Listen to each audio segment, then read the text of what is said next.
Greetings and welcome back to room 303 in our Talks with Walt, as we are calling our readings through the deathbed edition of Walt Whitman's Leaves of Grass. We turn now to the little poem, To the Sunset Breeze. Now this is poem 15 of the 31 of Goodbye My Fancy, and our assumptions that you've been following our stuff at learnstrong.net down that left-hand side, Talks with Walt, and you are part of that introductory set of comments for Goodbye My Fancy. In that set of comments I pointed out that this poem was given a certain kind of prestige by the great Ezra Pound, who said, quote, "And yet if a man has written lines like Whitman's To the Sunset Breeze, one has to love him. I think we have not yet paid enough attention to the deliberate artistry of the man, not in details, but in the large," end quote.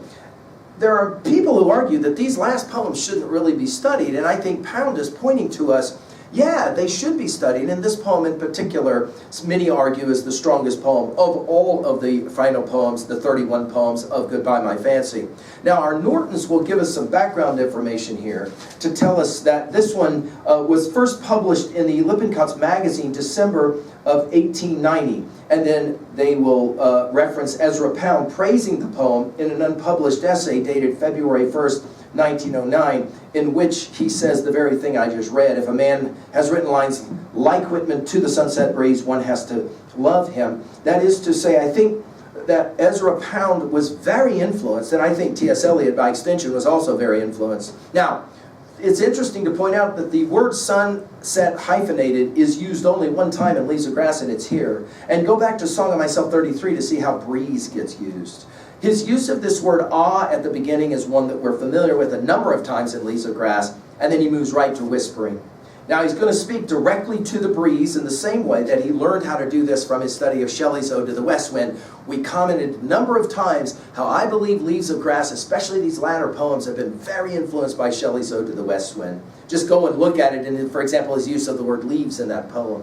Ah, whispering something again, unseen. And this is going to be huge. That is to say, from our study of Plato, there's, again, the idea of the forms, the idea of the physical and the metaphysical, and here it's going to be unseen. Where, late this heated day, notice the immediacy of this poem, late this heated day, thou enterest at my window door. Again, this speaking directly to the breeze with the pronoun thou, right? Thou enterest at my window door, thou laving, tempering all, cool, freshing, gently vitalizing. And vitalizing is only used one time in Leaves of Grass. I love that we're so close to the end of the poem, we're still finding, stumbling on words he only uses one time in Leaves of Grass. Vitalizing, which is, by the way, a very profound word for Whitman in his day. That is to say, a spiritual kind of revitalization. And now he'll mention himself. Me. And notice what he says about himself. Old. We've seen this already. Alone. We've also seen this already. 4 poems from now, he'll say this again, a Twilight Song. Whitman does focus in these last poems. It's kind of sad. It makes us sad that so much of his time was spent then alone. And he didn't like it. Look what he says next. Sick, we know about that. Weak down, as in hyphenated, that's the only use of that phrase. Melted, worn with sweat. Go back to Drum Taps, the way he talks about sweat, only now here it's a different kind of sweat, obviously. Thou nestling, think about the idea of bird nests in grass. Folding close, again this idea of folding or enfolding we've seen. And firm yet soft, the paradox obviously. Companion, and he says to the breeze, a companion better than talk, book, art. Notice his threes. Of course, to say talk takes us now to Talks with Walt, obviously. And then in parenthetics, thou hast, O nature, notice capitalized, reminding us, of course, of Emerson's essay, Nature. Elements, utterance to my heart, beyond the rest. And this is, of course, why many will qualify Whitman as a transcendentalist, as in beyond. Beyond the rest. And this is of them, in parenthetics. And then he'll go back to the breeze. So sweet, thy primitive taste to breathe within. Think about how much of Leaves of Grass has emphasized the senses, smelling, tasting. Notice here, to breathe within. And then the dash, making us think, obviously, of our Emily Dickinson. Thy soothing fingers. You'll remember soothing from Spontaneous Me. And all of a sudden, this language gets very sensual, and some have even seen it as sexual language, which makes it even more compelling going back and studying Spontaneous Me again. Thy soothing fingers on my face and hands, thou messenger, magical. Notice all these hyphenated, little two hyphenated words.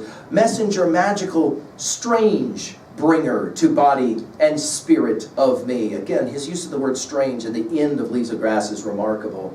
Strange bringer to body and spirit of me. And then again in parenthetics, distances balked, occult medicines penetrating me from head to foot. Go back to Song of Myself, passage 5, with this idea of head to foot, and of course that whole sexual passage that we studied, end parenthetic.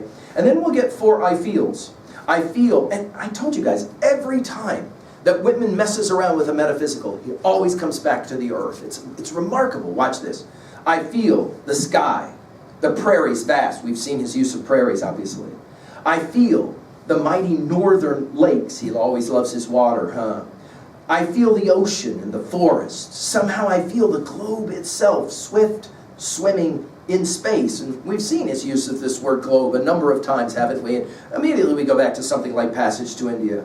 Thou, now he's back to the breeze. Thou, blown from lips so loved, now gone, happily, from endless store, God sent. I find this fascinating. God sent is only used one time in all Leaves of Grass, and it's right here. And then again in parenthetics, for thou art spiritual.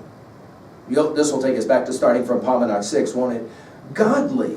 Only use of that word in all Leaves of Grass is right here. Most of all known to my sense, in parenthetics. And then he'll call the wind, minister to speak to me. Notice again, he went from the word talk now to speak to me here and now. Again, the immediacy of this poem. What word has never told? Again, this idea of the translinguistic nature of the Logos. And I think he probably, this is, his understanding of Christian theology, obviously Gnostic theology as well. This translinguistic Logos or word. What word is never told and cannot tell? The inability to speak these words.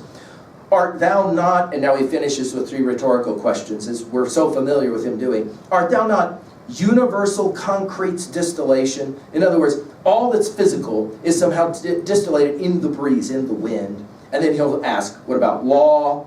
Taking us back to Virgil's Aeneid 6, no question, as we commented earlier. All astronomy makes us think of the learned astronomer and is looking up in the mystic night air. Astronomy's last refinement. Hast thou no soul? Now all of a sudden he's going to equate the breeze with obviously the metaphysical and the idea of a soul. Can I not know, identify thee? You'll remember this word, identify, in spirit whose work is done. That is to say, what is he saying at 2a about the breeze? And by definition, all of nature. Well, all of nature is a beautiful mystery, a transcendental mystery for Whitman. And he borrows obviously heavily in his word choice at 2b. Notice the only times these words get used, God sent and godly, which again is a heavy borrowing, I think, from obviously Emerson's classic essay, Nature as Well as Circles. We've given full lectures on it at learnstrong.net if you're interested. A Twilight Song comes to mind at 3a. We're 4 poems away from that one, where again he comments on being alone. And again, I think it's Shelley's Ode to the West Wind that you must go back when our study at learnstrong.net. Study Shelley's Ode to the West Wind again, and then you'll come back. I think all of Leaves of Grass, there's a rendering of that. I think there's 2 poems that are important. Ode to the West Wind by Shelley, and then Keats's Ode to a Nightingale. Finally at 3b, what is your feelings about the breeze and your love of the breeze and your love of the wind, especially the breeze of the evening? To what degree do you enjoy maybe sitting in that breeze and reading, I hope, Leaves of Grass? Thank you.